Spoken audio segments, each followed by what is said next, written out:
dun dun dun. අයිබෝවන් දුවේ පුතේ 10 ශ්‍රේණියේ තොරතුරු හා සංනිවේදන තාක්ෂණය විෂයට අදාළ දත්ත සමුදාය කියන පාඩම ගැන අපි මුලින් කතා කරා. මේ පාඩමේ මූලික කරුණු ගැන ඔයගොල්ලෝ මේ වෙනකොට දන්නවා. එතනදී අපි කතා කරා දත්ත සමුදාය කියලා කියන්නේ මොකක්ද? දත්ත සමුදාය පවත්වාගෙන යාමෙන් අපිට ලබා ගන්න පුළුවන් වාසි මොනවද? මේ වගේ කරුණු. එතකොට තව දෙයක් කිව්වා එතනදී දත්ත සමුදාය අපිට පවත්වාගෙන යන්න පුළුවන් ක්‍රම දෙකක් ගැන. එකක් තමයි අත්තිරෝ දත්ත සමුදාය පවත්වාගෙන යාම. ඒ කියන්නේ මැනුවල් ඩේටාබේස් එකක්. ඊළඟ ක්‍රමය තමයි ඉලෙක්ට්‍රොනික මාධ්‍යයෙන් නැත්නම් විද්‍යුත් මාධ්‍යයෙන් දත්ත සමුදාය පවත්වාගෙන යාම. කම්පියුටර් බේස් ඩේටාබේස් එකක්. මේ ක්‍රම දෙක අතරින් අපි දැන් කතා කරන්න බලාපොරොත්තු වෙන්නේ අපි කොහොමද අත්තිරෝ දත්ත සමුදාය පවත්වාගෙන යන්නේ කියලා. මෙතනදී අපි දැන් පරිගණකගත දත්ත සමුදායක් හදන්න කලින් අත්තිරුව සරල දත්ත සමුදාය වගුවක් නිර්මාණය කරගන්නයි යන්නේ. මෙතනදී ඕගොල්ලන්ට වැදගත් වෙන කරුණු කිහිපයක් මම මේ විදිහට පෙන්නන්නම්. ඕගොල්ලෝ දන්නවා 10 වසරේ මුල පාඩමේ පළවෙනි පාඩමේ ඕගොල්ලෝ දත්ත සහ තොරතුරු ගැන ඉගෙන ගත්තා. එතකොට මෙතන දැන් තියෙනවා දත්ත කිහිපයක්. මේ දත්ත කිහිපය විවිධ වර්ගයට අයත් දත්ත අන්තර්ගත වෙනවා දත්ත කිහිපය. එතකොට මෙතනදී අපි මේ විදිහට පෙන්නුවොත් කවිත්මා දිනෙත් කසුන් කියලා නම් තුනක් තියෙනවා. අපි එතකොට දකිනකොට මේක කියන්න පුළුවන් මේ කාගේ හරි නම් කිහිපයක් තමයි තියෙන්නේ කියලා. ඊළඟට මේ වගේ ඉලක්කම් තියෙනවා 68 87 96 කියලා. ඒකට අපිට පේනවා 100ට අඩු සංඛ්‍යා තුනක් තියෙන්නේ මෙතන. මොන හරි වටිනාකම් මේකේ අන්තර්ගත වෙලා ඇති කියලා. ඊළඟට 86.66 මෙහෙම දශම අගයන් සහිත සංඛ්‍යා කිහිපයක් පෙන්වනවා. හරි. එතකොට ඊළඟට මෙතන තියෙනවා දින 2020 2 3 20 20 10 25 මේ විදිහට දින කිහිපයක් තියෙනවා. ඒත් අපි දන්නවා මෙතන යම් කිසි දිනයක් තමයි මෙතන නිරූපණය කරන්නේ. ඊළඟට මෙතන තියෙනවා රුපියල් 35යි රුපියල් 75යි රුපියල් 25යි කියලා මූල්‍යමය වටිනාකම් කිහිපයක් තියෙනවා. ඊළඟට මේල් ෆීමේල් මේ විදිහට විවිධ වර්ගයේ දත්ත කිහිපයක් පෙන්නලා තියෙනවා. එතකොට ඔයගොල්ලෝ දන්නවා දැන් මෙතන දත්ත කිව්වට එක එක වර්ගයට අයත් දත්ත සමූහයක් තියෙනවා. එතකොට පුතේ අපිට පුළුවන් මේක දත්ත ප්‍රරූපයක් විදිහට හඳුනා ගන්න. ඒ කියන්නේ එක ශේෂ්ත්‍රයකට අදාළ දත්ත වර්ගයක් තමයි දත්ත ප්‍රරූපයක් කියලා හඳුන්වන්නේ. ඩේටා ටයිප් එකක්. එතකොට මෙතන ගොඩක් විශේෂයෙන්ම භාවිතා කරන දත්ත වර්ග කිහිපයක් දත්ත ප්‍රරූප කිහිපයක් ඕගොල්ලන්ට මේ විදිහට පැහැදිලි කරනවා. අපි මේ උදාහරණය පෙන්නුවොත් මෙතන කවිත්මා දිනෙත් කසුන් කියන එක ගත්තාම ඕගොල්ලන්ට කියන්න පුළුවන් මේ ශිෂ්‍යයාගේ නම කිහිපයක් තමයි තියෙන්නේ. එතකොට ඒක ශේෂ්ත්‍රයක් විදිහට අපිට පෙන්වන්න පුළුවන් ශිෂ්‍යයාගේ නම කියන එක. එතකොට මොකක් හරි විෂයක ලබාගත්තු ලකුණු විදිහට මේ ඉලක්කම් කිහිපය පෙන්වන්න පුළුවන්. මම ඒක ඕගොල්ලන්ට මේ විදිහට පැහැදිලි කරන්නම්. සංඛ්‍යාත්මක නැත්නම් නියුමරික් කියන දත්ත ප්‍රරූපය. එතකොට මෙතන සංඛ්‍යාත්මක ගණනය කිරීම සඳහා යොදා ගන්න ඉලක්කම් වගේ දේවල් අපි ගන්නවා මේ නියුමරික් කියන ඩේටා ටයිප් එකට දත්ත ප්‍රරූපයට. එතකොට මේකත් අපිට ආකාර කිහිපයකින් පෙන්눔 කරන්න පුළුවන්. කොයි විදියටද ඉන්ටිජර් රියල් කියලා වර්ග දෙකකින්. කොහොමද ඉන්ටිජර් කියන එක ගත්තොත් අර පෙර උදාහරණේ ඔයගොල්ලෝ දැක්කා පූර්ණ සංඛ්‍යා සහ දශම සංඛ්‍යා. එතකොට මේක ධන හෝ ඍණ වෙන්න පුළුවන්. පූර්ණ සංඛ්‍යාත්මක අගයන් පෙන්වන්න අපි ඉන්ටිජර් කියන ඩේටා ටයිප් එක පෙන්නනවා. රියල් කියන එක යටතේ දශම සංඛ්‍යා ධන හෝ ඍණ වෙන්න පුළුවන්. දශම අගයන් සහිත සංඛ්‍යා පෙන්눔 කරනවා. ඊළඟට තව ඩේටා ටයිප් එකක් මේ විදිහට තියෙනවා පාට ටෙක්ස්ට් කියන එක. ඒතර අක්ෂර ඉලක්කම් වලින් හෝ විශේෂ සලකුණු. ඔයගොල්ලෝ දන්නවා කීබෝඩ් එකේ විශේෂ සංකේත තියෙනවා.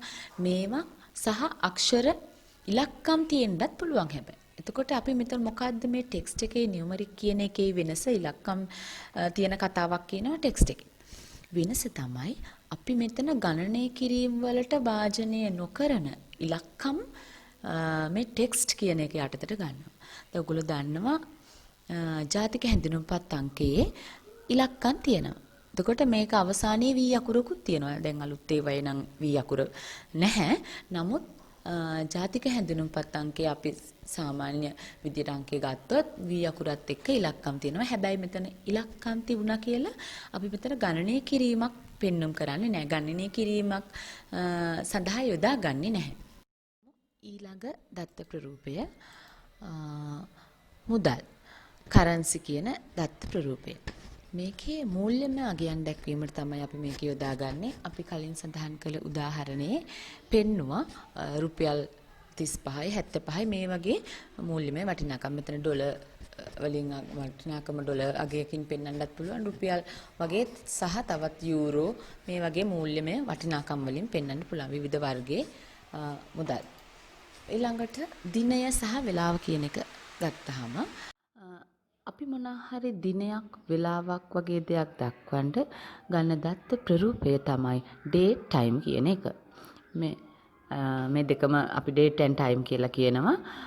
එතකොට දිනයක් සහ වෙලාවක් පෙන්වන්න අපි මේක තමයි ගන්න. ඊළඟට boolean කියන එක ගත්තාම අපි මෙතන ගන්නේ අගයන් දෙකක් තියෙන එකක්.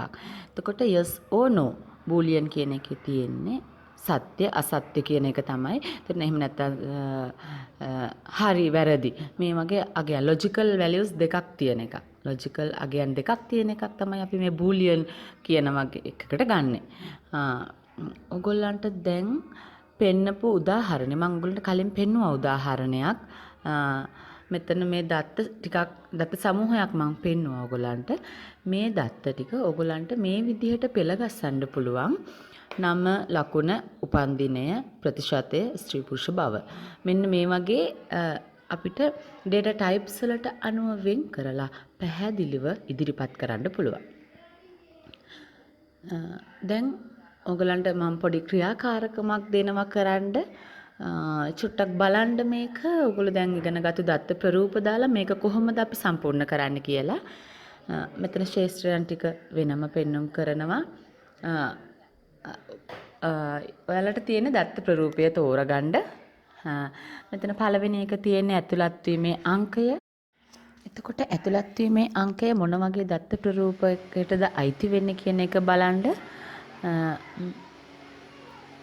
ඔයගොල්ලෝ මේකට ගන්න පුළුවන් නියුමරික් කියන එක ඇතුළත් වීමේ අංකයක්. එහෙම නැත්නම් අපිට මේක හඳුනා ගැනීමේ අංකයක් විදිහට පාවිච්චි කරන නිසා අපිට මෙතන ටෙක්ස්ට් කියන එක පාට කියන එක ගන්න පුළුවන්. ඊළඟට ඇතුළත් වීමේ දිනය. ඔයගොල්ලෝ දන්නවා දිනයක් කියලා කිව්වහම අපි මොකද්ද ගන්න ඕනේ දත්ත ප්‍රරූපය කියලා date time කියන එක. ඊළඟට විෂය කේතය subject code එකට ඔයගොල්ලෝ ගන්න ඕනේ. සමහර විට මෙතන අකුරක් තියෙන්නත් පුළුවන්, ඉලක්කම් තියෙන්නත් පුළුවන්. මේ නිසා අපි මේකට ගන්නෙ පාට. එහෙම නැත්නම් ටෙක්ස්ට් කියන එක තමයි ගන්න ඕනේ. ඊළඟට වෛද්‍ය ගාස්තුව කියන එක ගත්තාම ෆී එකක් මෙතන එන්නේ ගාස්තුවක්. ඒ නිසා අනිවාර්යයෙන්ම මෙතෙන්ට එන්න ඕනි මූල්‍යමය අගයක් තියෙන එකක්, මූල්‍යමය වටිනාකමක්. ඒ නිසා අපි මේකේ දත්ත ප්‍රරූපයේ විදිහට මුදල කියන එක තමයි තෝරගන්න ඕනේ. ඊළඟට දෙපාර්තමේන්තුවේ නම. දෙපාර්තමේන්තුවේ නම කියන එක ගත්තාම මෙතන තියෙන්නේ නමක්, නේම් එකක්. එහෙනම් මෙතන අනිවාර්යයෙන්ම ටෙක්ස්ට් එකක් වෙන්න ඕනි තියෙන්නේ. එහෙනම් පාට කියන data type එක තමයි අපි තෝරගන්න ඕනේ. ඊළඟට number of passengers.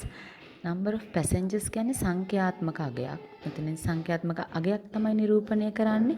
ඒ නිසා අපිට මෙතන number numeric data type එක තමයි මෙතෙන්ට ගන්න ඕනේ. ඊළඟට is registered.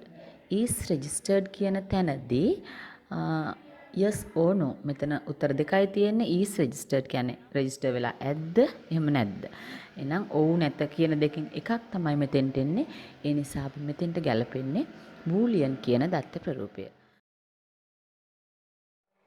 මම හිතන්නේ ඔයගොල්ලන්ට පැහැදිලිව අවබෝධයක් ලැබෙන්න ඇති අත්තිරුව දත්ත සමුදායක් පවත්වාගෙන යන්නේ කොහොමද කියලා.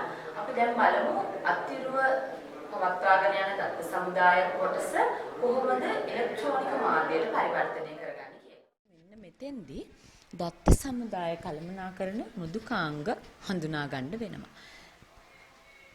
මෙතනදී අපි බලමු අත්තිරු ක්‍රමයට සැලසුම් කළ දත්ත සමුදාය ඉලෙක්ට්‍රොනික දත්ත සමුදායක් බවට පරිවර්තනය කිරීම සඳහා ඉලෙක්ට්‍රොනික දත්ත සමුදාය පද්ධතිය හඳුනා ගන්න. කොහොමද මේක කරන්නේ? අපි දැන් අර අතින් හදපු දත්ත කළමනාකරන දත්ත සමුදාය කොටස දැන් විද්‍යුත් මාධ්‍යයකට පරිවර්තනය කරන්නයි යන්නේ. එහෙනම් දැන් පරිශීලකයාට මොනවාද කරන්න පුළුවන් වෙන්න ඕනි?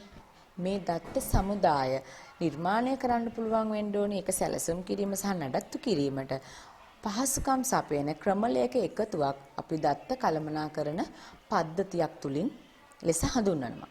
එතකොට මෙතනදී අපිට විශේෂයෙන්ම දත්ත සමුදාය කළමනාකරන පද්ධතියක තියෙන මූලික ගුණාංග ටික විදිහට මෙන්න මේ වගු විමසුම් ආකෘති සහ වාර්තා කියලා වස්තුන් කිහිපයක් හඳුනා ගන්න පුළුවන් වෙනවා.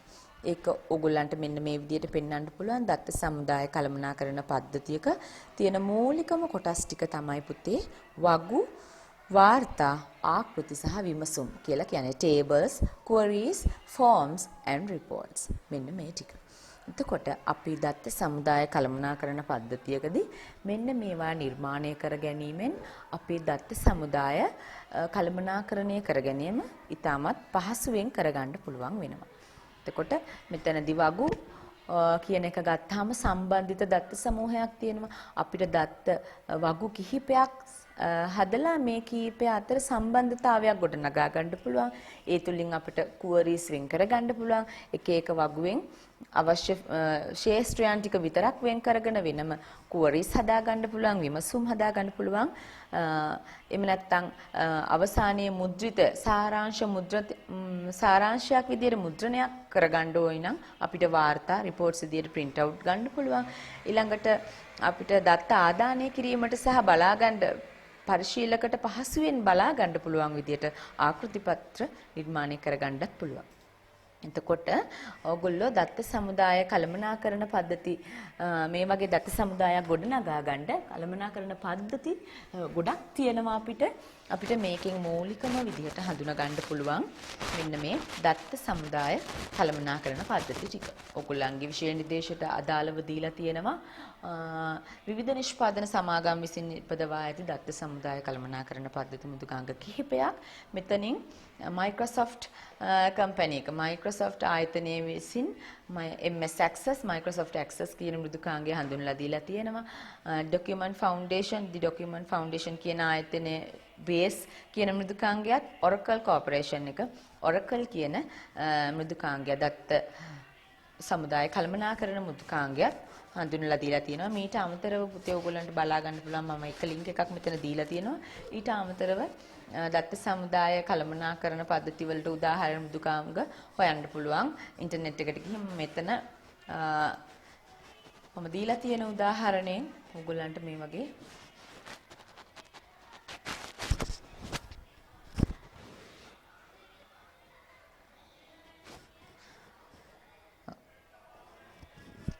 දත්ත සමුදාය කළමනාකරන මෘදුකාංග ලයිස්තුවක් මේ වගේ බලා ගන්න පුළුවන්. මීට අමතරවත් ඕගොල්ලන්ට Google හරි Yahoo හරි search engine එකකට ගිහිල්ලා type කරලා search කරලා හොයාගන්න පුළුවන් ඕන තරම් තියෙනවා දත්ත සමුදාය කළමනාකරන මෘදුකාංග. අපි බලමු පුතේ ඊළඟට දත්ත සමුදාය කළමනාකරන මෘදුකාංග ක්‍රියාත්මක කරන්නේ කොහොමද කියන එක. එතකොට මේ දත්ත සමුදාය කළමනාකරන මෘදුකාංග ක්‍රියාත්මක කරන්න අපිට මූලික පියවර 4කින් කරගන්න පුළුවන්. පළවෙනි එක තමයි දත්ත සමුදාය මෘදුකාංග ආරම්භ කිරීම. ඊළඟ එක දත්ත වගුවක් සැලසුම් කිරීම. ඊළඟට දත්ත වගුවක ප්‍රාථමික යතුර පිහිටුවීම. ඔගොල්ලෝ ප්‍රාථමික යතුර ගැන ඉගෙන ගත්ත දත්ත සමුදාය කළමනාකරන මෘදුකාංග හැඳින්වීමට පසුව ප්‍රාථමික යතුර ගැන ඔගොල්ලෝ ඉගෙනගෙන තියෙනවා. එතකොට දත්ත වගුවට දත්ත ඇතුළත් කිරීම. මෙන්න මේ කොටස් 4 ක්‍රියාත්මක කිරීමෙන් පුළුවන් අපිට දත්ත සමුදාය කළමනාකරන මෘදුකාංගයක් ක්‍රියාත්මක කරගන්න. අපි ඊළඟට බලමු කොහොමද දත්ත සමුදාය මෘදුකාංගයක් ආරම්භ කරන්නේ කියලා. බලමු කොහොමද මෙතනට යන්නේ කියලා. Microsoft Access වලට යන්න start වලට ගිහින් all programs ගිහිල්ලා Microsoft Office වලට ගිහින් ඕගොල්ලන්ට Access open කරගන්නත් පුළුවන්. එහෙම නැත්නම් ඕගොල්ලන්ට start menu එකේ කෙලින්ම type කරන්න පුළුවන්. Access කියලා type කරනකොට එනවා Microsoft Access. එතනින් ඕගොල්ලන්ට ඒ විදිහට උපදෙස් තෝරගෙන open කරගන්නත් පුළුවන්. එතකොට මේ විදිහට Access open වෙනවා. මෙතන ඕගොල්ලෝ custom web app සහ blank desktop database කියලා දෙකක් තියෙනවා. මෙතන ඕගොල්ලෝ ගන්න ඕනි blank desktop database කියන එකයි. මොකද අපි create කරන්න යන්නේ සාමාන්‍ය tables සමූහයක්. ඊට පස්සේ ඔයගොල්ලන්ට මේකට database එකට file name එකක් ඔයගොල්ලන්ට දෙන්න වෙනවා. ඒතර මෙතන database 1 කියලා තියෙනවා. මම මේක DBMS 1 කියලා මම මේක create කරනවා. database එක create කරනවා. then tables වල මෙන්න tables ඇවිත් තියෙනවා. මෙතන එක table එකක් තියෙනවා. දැන් අපි table එකක් create කරන්නයි යන්නේ. හරි මුදුකාංගය ආරම්භ කරා අපි පළමුව. ඊළඟට දැන් මොකද කරන්න යන්නේ? අපි වගුවක් සැලසුම් කරන්නයි යන්නේ. දත්ත වගුවක්.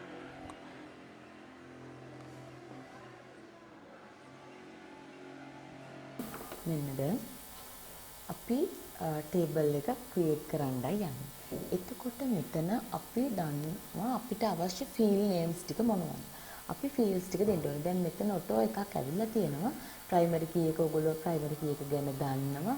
මෙතන primary key එක පෙන්눔 කරනවා ID කියන field එකට, field name එකට. අපිට මේක අවශ්‍ය නැත්නම් පුළුවන් අපි මේක click කරලා primary key එක අයින් කරලා දාගන්න පුළුවන්. ඊළඟට අපි දැන් ඔන්න table එක සැලසුම් කරන්නයි යන්නේ. මෙතන මොනවද තියෙන්නේ? අපිට අවශ්‍ය fields ටික. අපි table එකේ අපි අන්තර්ගත කරන්න යන්නේ මොන වගේ fields ද කියන එකයි තියෙන්නේ. ඒත් අපි මේ field එකට අදාළ දත්ත ප්‍රරූපය මෙතනින් තෝරගන්න ඕනේ. ඒත් මෙතන ID කියන එක auto number කියන එක ඇවිත් තියෙනවා. auto number කියන එකෙන් වෙන්නේ පුතේ පියවර අනුපිළිවෙලින් 0 1 2 3 4 කියලා එයාම අපිට නම්බර් එකක් දෙනවා. table එකේ auto ඒ නම්බර කියනවා. ඊට පස්සේ දැන් අපිට ඕයි නම් මෙතෙන්ට දාගන්න තව field names ටිකක් දාගන්න පුළුවන්. මම ඔයගලන්ට මෙහෙම පෙන්නනවා name අපි ඉස්සෙල්ලාම දෙමු index number. index number කියන එක දෙනවා. මෙතෙන්ට short text කියන එක ගන්න පුළුවන්. index number එකට සමහර විට අකුරක් වුණත් දාන්නත් පුළුවන්. මෙතන අපි ගණනය කිරීමකට ගන්නේ නැති දෙයක්. ඒ නිසා අපි index number එකට short text කියලා දෙනවා. ඊළඟට name. name කියන එකට අපි මෙතෙන්ට short text දෙන්නත් පුළුවන්, long text කියන එකක් දෙන්න පුළුවන්. text කියන data type එක තමයි මෙතෙන්ට අදාළ වෙන්නේ. ඊළඟට address කියලා field එකක් දෙනවා. මෙතෙන්ට අපි long text එක දෙමු.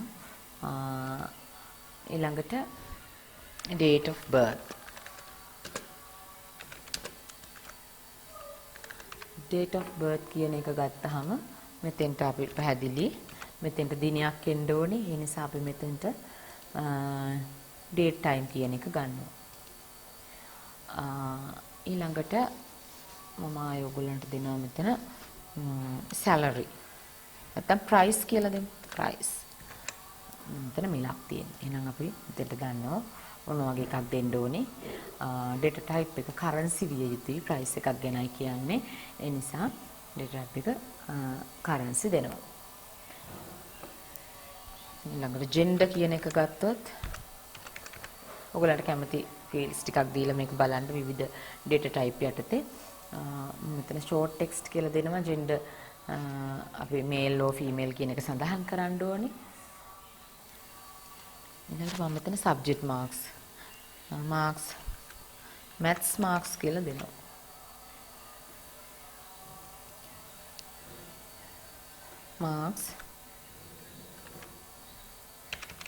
marks කියලා දෙමු අපි එතනට.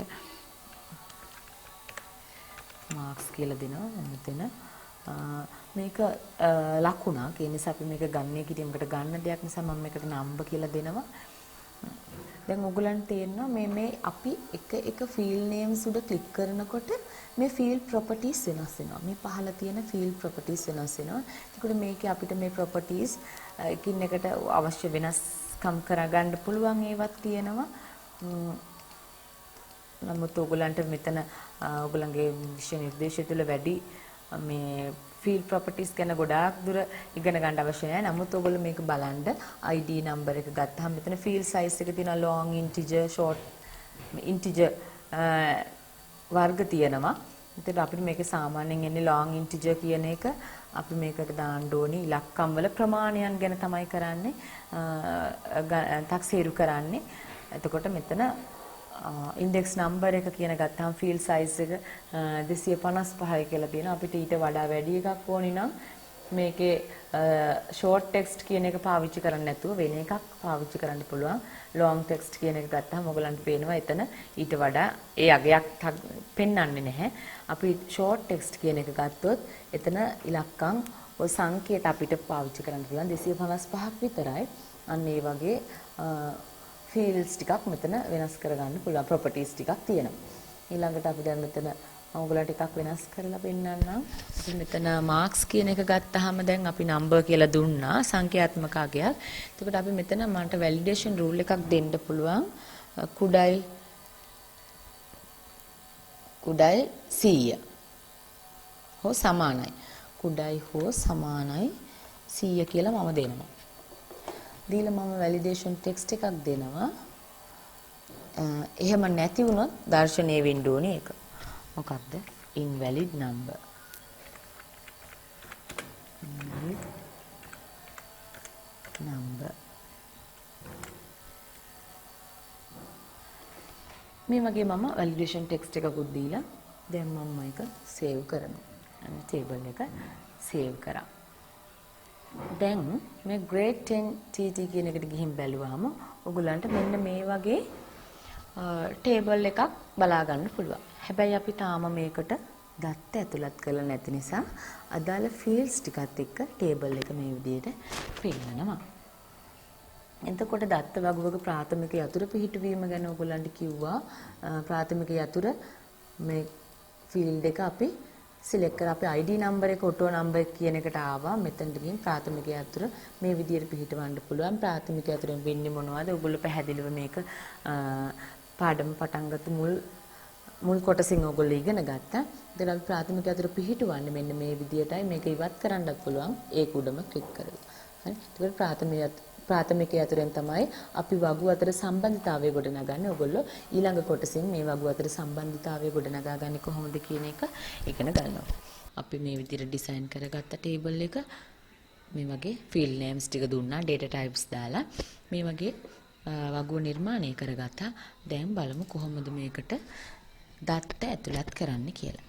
ID number කියන එකට අපි නම්බර් එකක් දෙනවා 01 දෙන්න පුළුවන්. මෙයා new කියලා තියෙන්නේ මෙයා select කරගෙන. ඒතර එයා ඒකට ඔටෝ නම්බර් එකක් දාගන්නවා. මෙතන index number එක දෙනවා මම 1001 කියලා. ඊට පස්සේ මේ ID number එක එයා ඔටෝ දාගන්නවා. ඒක ඔටෝ නම්බර් කියන එක අපි select කරලායි තිබුණේ. ඒ නිසා නම්බර් එක එයා දාගන්නවා. මෙතන අපිට කැමති නමක් දෙන්න පුළුවන්.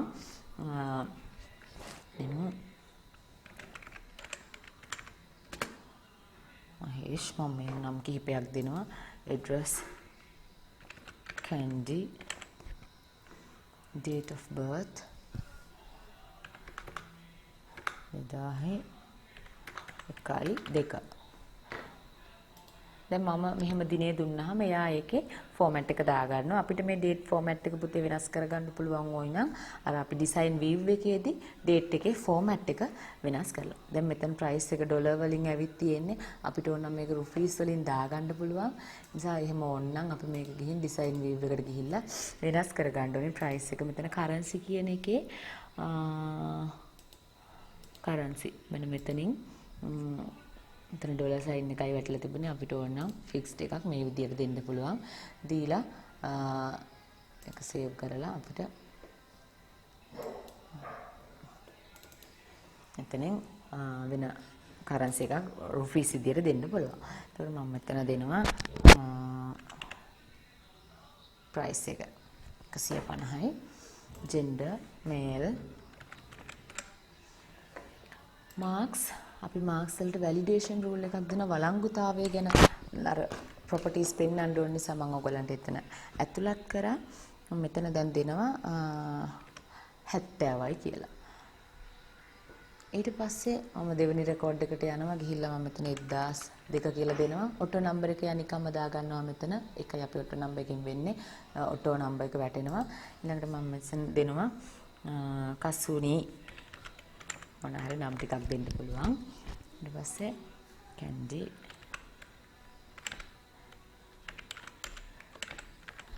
කටුගස්තොට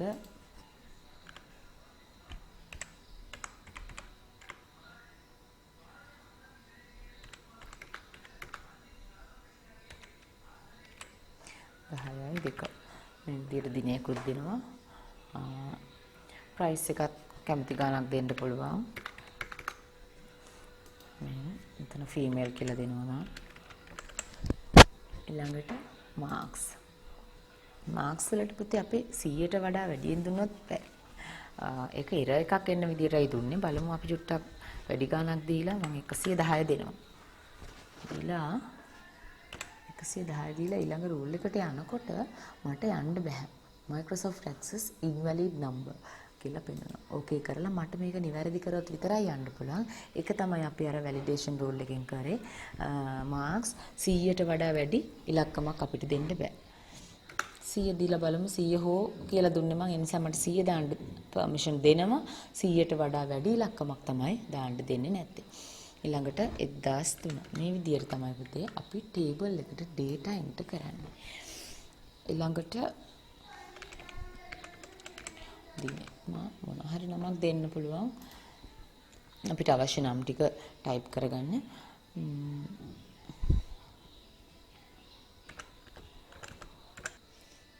මේ විදිහට අපිට පුළුවන් ටේබල් එකට දත්ත ඇතුළත් කරගන්න. අවශ්‍ය තරම් ඕගොල්ලන්ට මේ විදිහට ටේබල් එකට දත්ත ඇතුළත් කරගන්න පුළුවන්.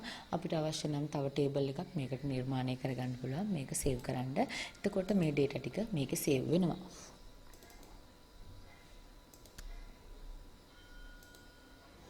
ආයෙ අපිට මොන හරි වෙනස්කමක් කරගන්න ඕන නම් අපි මේ ඩිසයින් view එකට ගිහිල්ලා මෙතනට ඕන නම් fields add කරගන්න පුළුවන්. මෙතනින් fields add කරගන්න පුළුවන් data type එක දාලා මේ තියෙන මේ data types වල properties වෙනස් කරගන්න පුළුවන්. මේ වගේ දේවල් කරගන්න පුළුවන්. මම හිතන්නේ ඕගොල්ලන්ට දත්ත සමුදාය කළමනාකරණ පද්ධතියේ පාඩමේ දත්ත සමුදාය කළමනාකරණ පද්ධති මෘදුකාංග ක්‍රියාත්මක කරන්නේ කොහොමද කියන එක ගැන පැහැදිලි අවබෝධයක් ලැබෙන්න ඇති.